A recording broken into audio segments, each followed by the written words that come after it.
السلام علیکم۔ Daily golf Urdu میں خوش آمدید۔ کئی سال بعد متحدہ عرب امارات اور شام کے تعلقات بحال ہونے لگے۔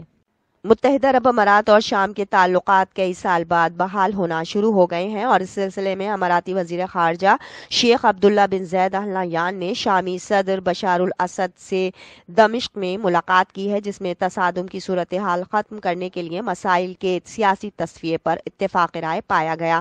العربیہ.نیٹ کے مطابق متحدہ عرب امارات کے وزیر خارجہ شیخ عبداللہ بن زید ال نہیان نے شام کے صدر بشار الاسد کے ساتھ دمشق میں ملاقات کی۔ یہ ملاقات نومبر 2021 سے اب تک شام میں اعلیٰ اماراتی سفارتکاروں کی دوسری اہم ملاقات ہے۔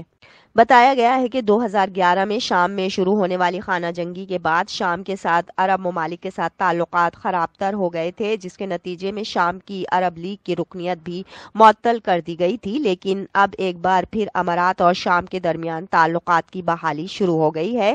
اس حوالے سے شام کے صدر بشار الاسد کے دفتر کی طرف سے جاری کردہ بیان میں کہا گیا ہے کہ امارات کے وزیر خارجہ شیخ عبداللہ بن زید ال نہیان نے دونوں ملکوں کے درمیان تجارتی تعلقات کو بہتر بنانے کے لیے بات چیت کی ہے۔ ملاقات کے دوران دونوں ممالک کے درمیان تعلقات کی بحالی کو علاقائی استحکام کے مفاد کے لیے ضروری قرار دیا گیا ہے۔ UAE کی سرکاری خبر رساں ادارے نے رپورٹ کیا ہے کہ ملاقات کے دوران شام اور علاقے میں ہونے والی پیش رفت پر تبادلہ خیال کیا گیا۔ UAE کے وزیر خارجہ نے شام میں مسائل کے سیاسی تصفیے کی حمایت کی تاکہ تصادم کی صورتحال ختم ہو سکے۔ اس موقع پر اماراتی وزیر خارجہ کے ساتھ اقتصادی اور سلامتی سے متعلق امور کے حکام بھی وفد کی صورت ہمراہ گئے تھے۔ متحدہ عرب امارات کے وزیر خارجہ شیخ عبداللہ بن زید ال نہیان کا شام کا یہ دوسرا دورہ ہے، جنہوں نے پہلا دورہ نومبر 2021 میں کیا تھا۔ اس سے پہلے 2018 میں UAE نے شام میں اپنا سفارت خانہ دوبارہ کھول دیا تھا۔